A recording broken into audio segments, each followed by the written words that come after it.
Hi guys, it's gonna be a real, just raw, unedited video today. I'm just gonna be talking about a few changes that I've gone through, and it's just really just gonna be a bit of a story time on the last 2 years of my life in relation to running.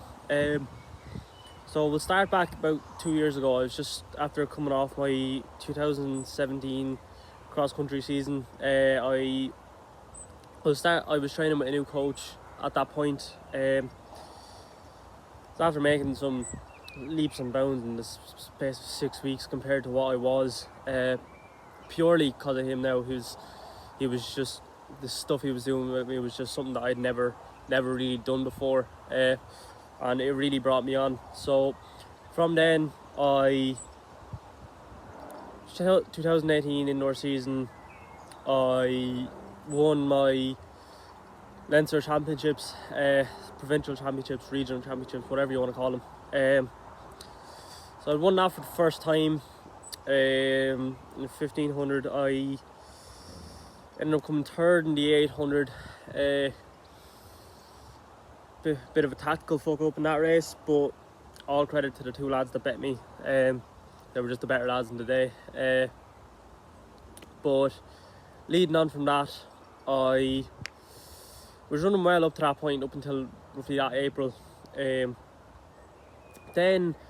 I don't know what happened, but I don't know if it was that I was overtraining or what, but I just went completely backwards. I went from being a 201 runner, which I set earlier in the season, 413 in the 1500, to not being able to run any faster than 211 or 212 or something like that, and 424. So to be honest, I think it was just overtraining and not having a strong enough base, so my body just couldn't handle it. But at that point, I wasn't with that coach anymore. From that point, I was just coaching myself, and I've been coaching myself ever since then. So I've had a lot to learn, but at that point, I wasn't really aware of the whole overtraining thing, anything like that. So as the season progressed, I kept on. I wasn't aware of the fact that I was breaking my body down more and more because I wasn't fit enough to be able to handle the kind of speed work that I was doing.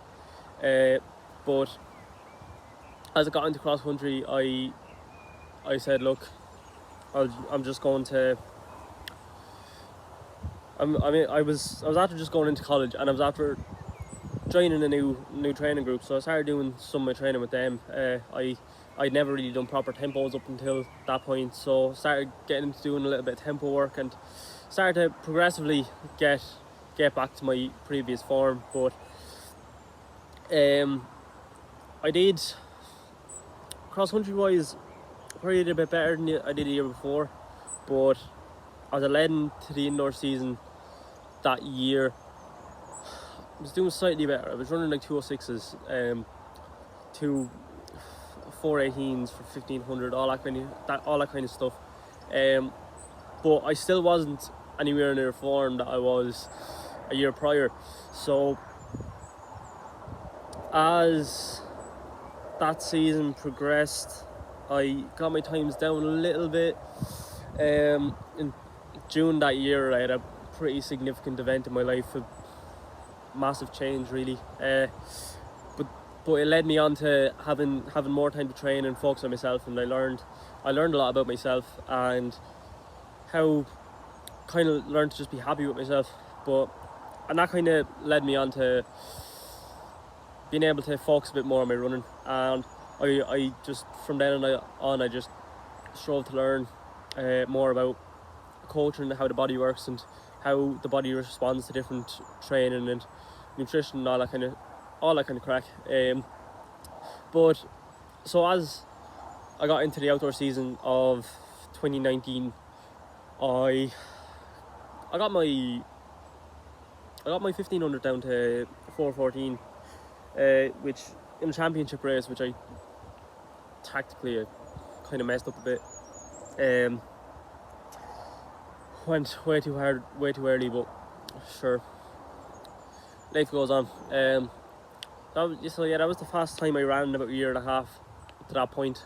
The 800, another championship race, which I probably paced okay. 2:04. Wasn't obviously wasn't the best, but I was at least getting back to the form that I used to be in. Then at that point, my 5k PB was 16:59, which I had ran all by myself on the road back in April of 2018. So about 5 hours after I ran that 2:04 800, I ran my first track 5k. Ran 16:23, which at that point I was fairly happy with, to be honest, especially considering that I'd done an 800 only a few hours earlier. But yeah, like at that point I knew what I was doing was working for me. So moving into that cross country season, I didn't really run many 5Ks or anything like that on the road, but cross country wise, I won my county championships, which, if there's any Americans watching, that'd be a step down from regional championships. I don't know what to call that. But like I won them by leading it all the way. I got kind of caught up again. Lads kind of caught up with me towards the end because I went out so hard so early. I treated it like it was a road 5k. The terrain just absolutely sucked the life out of my legs, but eventually I managed to muster together a big final 100 meters and outkicked everyone before I managed to get past. First race I ever collapsed after, but you know, I got the win anyway. Next, my regional championships, the Leinsters, I 13th, which was the highest I ever placed in a Leinster championship. I was against some decent lads, but you know, I wasn't the best. But you know, take what you can get. All Ireland's, which would be nationals, but in reality for Americans that'd only be state meets. That was, I think I was 50 something, 53rd I think, in that, which was, it was the highest up I've ever placed in an All-Ireland since I was, I'd say about 12, 13. And back then I was okay at running back then. Like, I was beating a lot of lads that are beating me now. But yeah, that was the highest up I've placed in a long time. Then, so we lead off that, I was obviously in fairly decent fitness. Oh yeah, and I forgot to mention, 2019 outdoor season, I finished it off with a 9:09 in the 3k, which that thoroughly my best race to date. And then a week later, very, very tactical, very, very slow first lap, 4:37 off a tactical race in a mile. So I was happy enough with that as well. Ended up coming fourth in both of those races. But anyway, back to the end of cross country season 2019. I ended up, you know, I did okay. I probably my best cross country season in a very, very long time. But leading into the track season, I had learned a ridiculous amount about coaching myself and learning what I respond best to, and how to structure sessions and how to structure training weeks and training programs in general. So I was after making leaps and bounds over that cross country season, and got coming into the 2020 indoor season. So indoor season just gone, I opened up my county championships, ran 2:04 behind. I was up against a very, very good runner in his own right. He's leagues above me, in fairness, but he's leagues above me in 5k, and probably 1500 as well. So he longest event was our 800, so he jumped into the 800.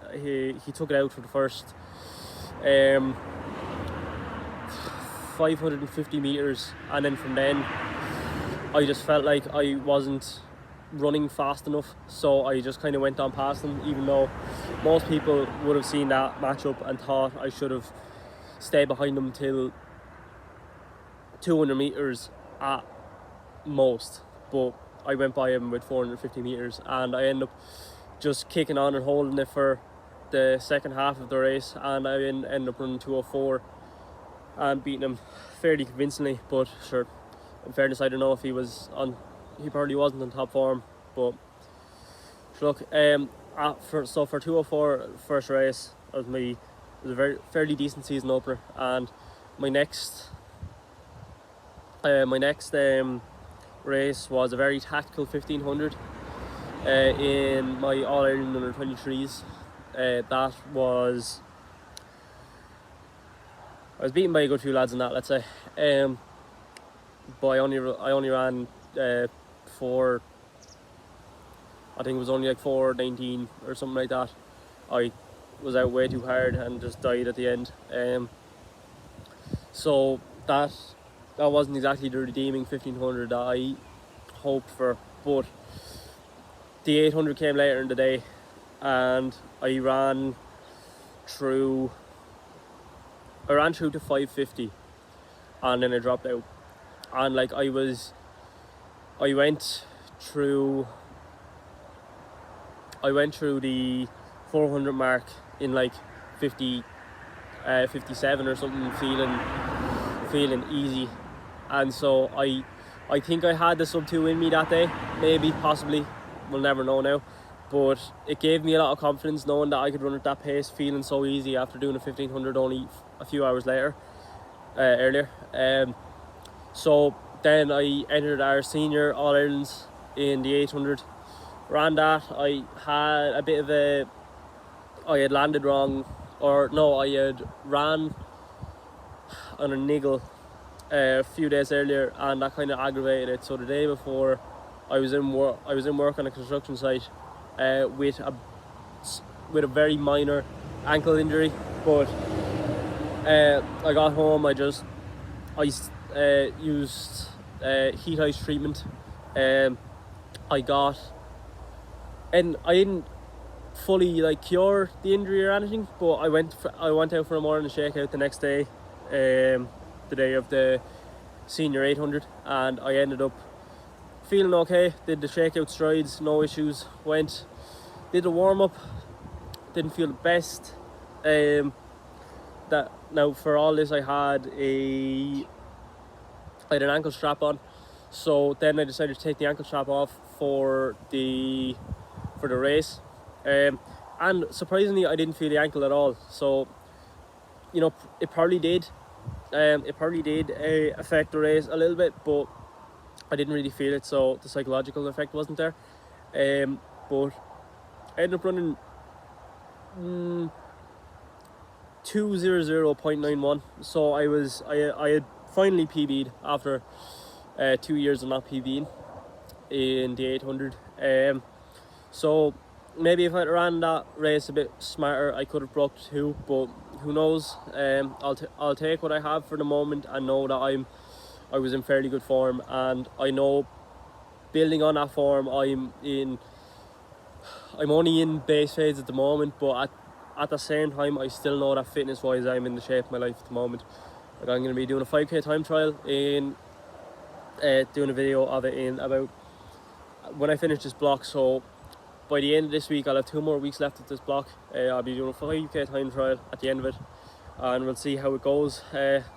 I'll actually make it to 5k this time. But yeah, I'm just hoping next year is going to be a very, very big year for me. Obviously I have to get through this year's cross-country season first, and it's looking like we might have a bit of a late track season, only a small few races, so get through them. I'll still base train through them, but it'll be nice to get a few races on the track. So yeah, once get through this cross-country season. I'm hoping for a big cross-country season this year, then into a very big track season, probably the biggest track season of my life so far next year. So I'm feeling the best I've ever felt. I'm hoping that continues. I've learned from my past mistakes, so I know what I'm doing now, and I know what's going to make me improve. I know I'm going to continue to strive to get better at what I'm doing. And yeah, so if you're still here, I thanks so much for listening.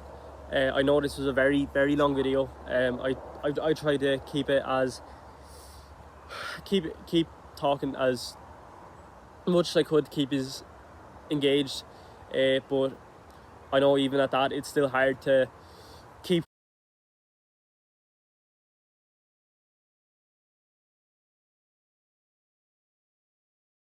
looking through a video when it may not be your primary interest. So if you're still here, thanks so much for listening to the whole video. Please like, subscribe, comment, go follow me on Instagram, go follow me on Strava, click the bell notification for custom if you want, get notified for all my videos if you want. It's up to you. If you have any questions that you don't want to leave down in the comments, you can DM me on Instagram. Again, link is going to be in the bio.